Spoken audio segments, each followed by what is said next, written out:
Campaign 2016 segment tonight, creating a mythological situation. That is the subject of the third Talking Points memo.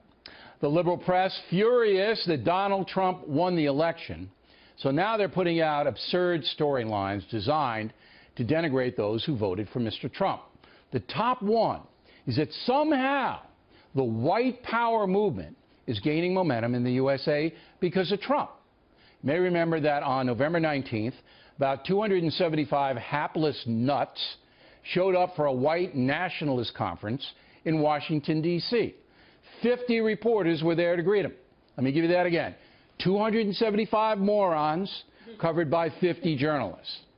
That meeting got more press than a Louis Farrakhan rally ever has. And the minister routinely draws thousands of people to hear him say things like this. Everywhere the white man has gone, his nature drove him to kill. Kill the brown, kill the red, kill the yellow, kill my own white brother, and kill the black and make sure that the black never rise again.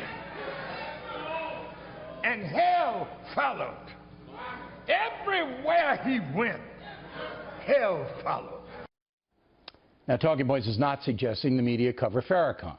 That soundbite is simply to illustrate the extreme rhetoric is not unusual in a country of more than 330 million people. It happens all the time. Now for some stats. According to the FBI, in 2015, there were about 1,200,000 violent crimes committed here in the USA. The same year, there were less than 6,000 hate crimes reported. I mean, come on. Does that sound like an epidemic of hate-driven violence to you? Does it?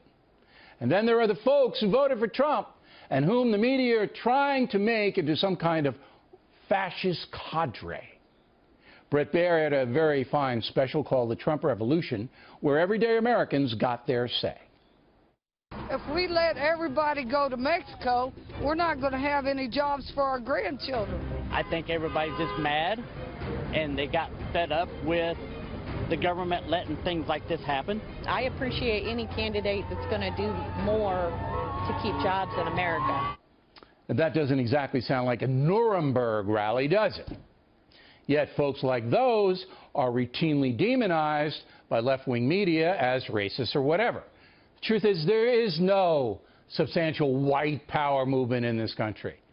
Donald Trump won the election because of economics. But the press will never tell you the truth. Instead, they continue to brook rubbish.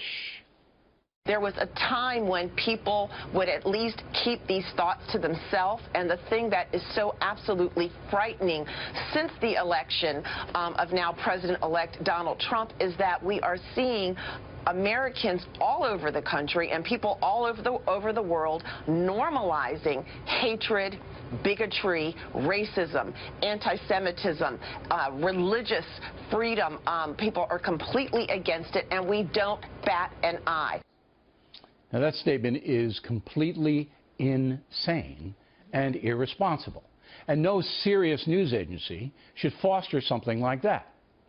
Summing up, the press is trumping up, pardon the pun, a white power movement storyline that simply doesn't exist. It's vile to suggest that it does. Individual nuts are everywhere. Assigning them status is grossly dishonest. I am so tired of this, I can't tell you. And that's the memo.